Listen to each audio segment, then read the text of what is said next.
Welcome home, good hunter.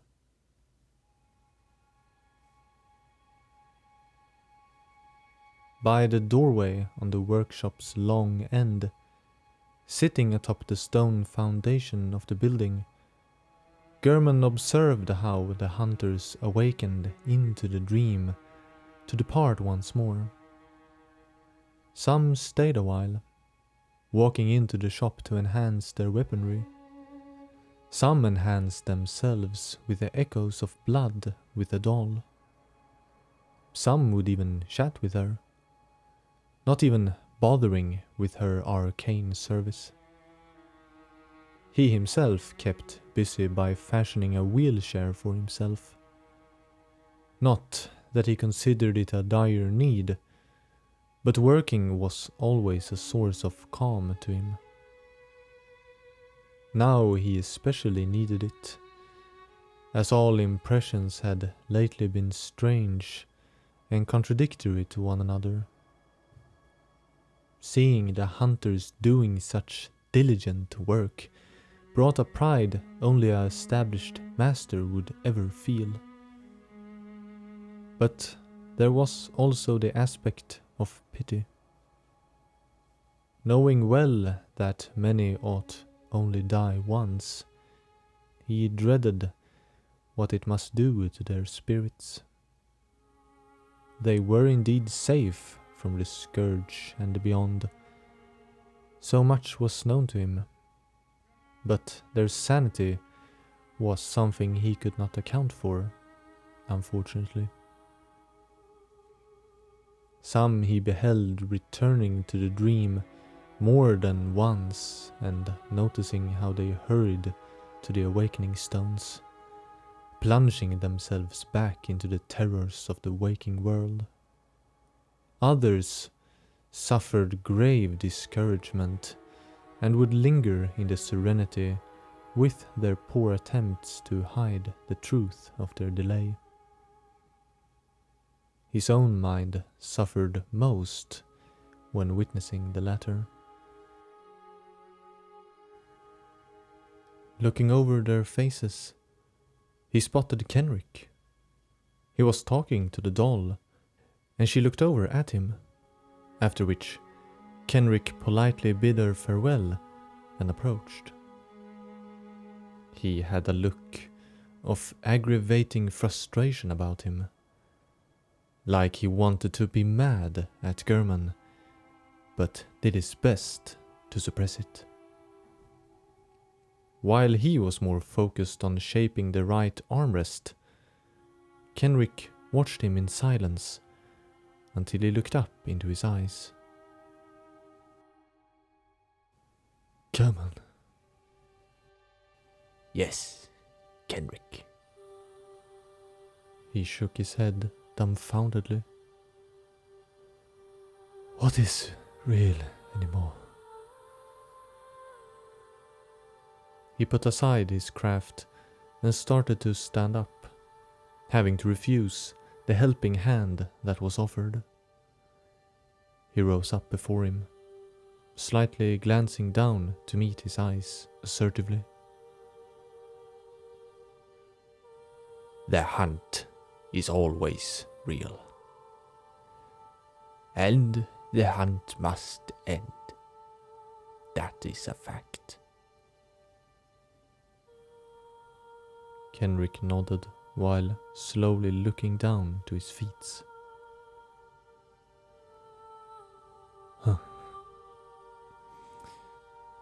I remember the labyrinth days.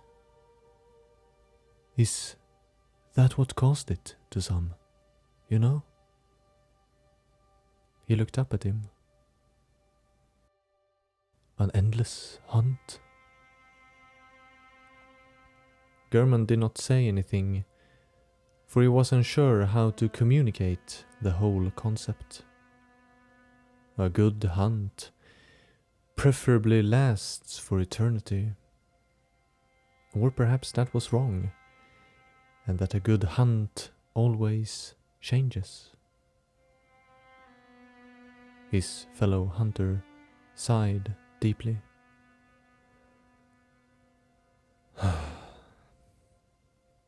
And here we have it. Clear cut, right? End the hunt. Kenrick, He said after a moment's hesitation. transcend the hunt. He received an emboldened nod before he turned to walk down the path of the garden. Just as he sat back down, he saw the doll nodding goodbye to Kenrick, then turned his way. She proceeded to walk up to him where he sat. His heart fluttered at seeing her approach with her calm steps, almost as if floating over the stone, moss and white flowers. "What are you making, German?" she asked. Just something to keep busy. You handle the hunters quite well on your own. "I try. They are not so demanding. Can I help you?" He looked down questioningly at the armrest he carved with a jokingly shocked face. With this, that would take the joy from it. His jest fell flat, as her face did not flinch the slightest. He had anticipated a familiar rolling of the eyes, followed by a resigned smile. She in fact seemed rather incapable of even understanding any joke. He put his work aside and reached out with a hand towards her. Her white, smooth, porcelain hand was quick to gently grab it and support him as he came to his feet. She tried to hold on to him while he walked, but he removed her hands. No need. Walking with a pegged leg was not as hard as one could think. Not as agile as usual, but fully functional. Then again, age could also play a part in the decreased dexterity.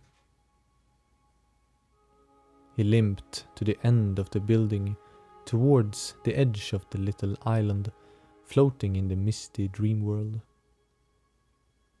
At the end of the workshop building lay a smaller area surrounded by vibrant bushes and the same black barred metal fence that surrounded most places of the gardens. The doll followed him. He stopped and stood motionless for a while, giving her time to come to his side. It is beautiful, he commented. It is. There seemed to be no wind, but the air was still pleasantly cool, as if there were. There lay a horizon of mountains far in the distance that waved up from the sea of grey fog. The sky roiled with dark clouds over a vibrant blue sky, with the large moon always being closer than usual, pleasantly so. Do you remember my old workshop back at Bergenworth?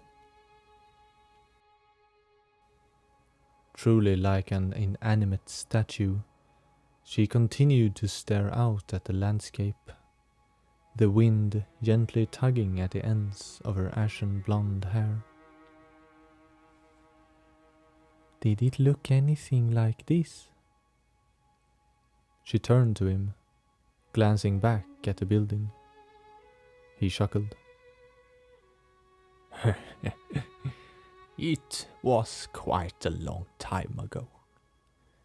We used to sit on a bench the sun on our faces, looking out over the lake. Sounds lovely. Uh, do you remember the hamlet? She stood as still as she always did. She moved her eyes around as if thinking, trying to find the memory. I believe so. He took his time to follow up on her vague recollection, looking over the land until he had gathered enough courage. Why did you do it? Did what? You did not say farewell. She turned her head inquisitively at him. Still no expression. Farewell? Oh, Maria. I mean not to blame you. I just wish you would have told me something. I am sorry, German, but I know not what you talk about. He faced her. He looked deep into her eyes and knew then that they were not the same. They were just eyes, made from a memory, but not hers.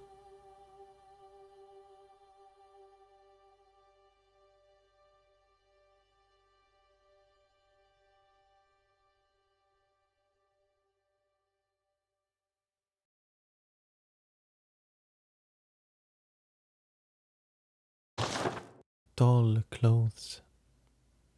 A deep love for the doll can be surmised by the fine craftsmanship of this article and the care with which it was kept. It borderlines on mania and exudes a slight warmth.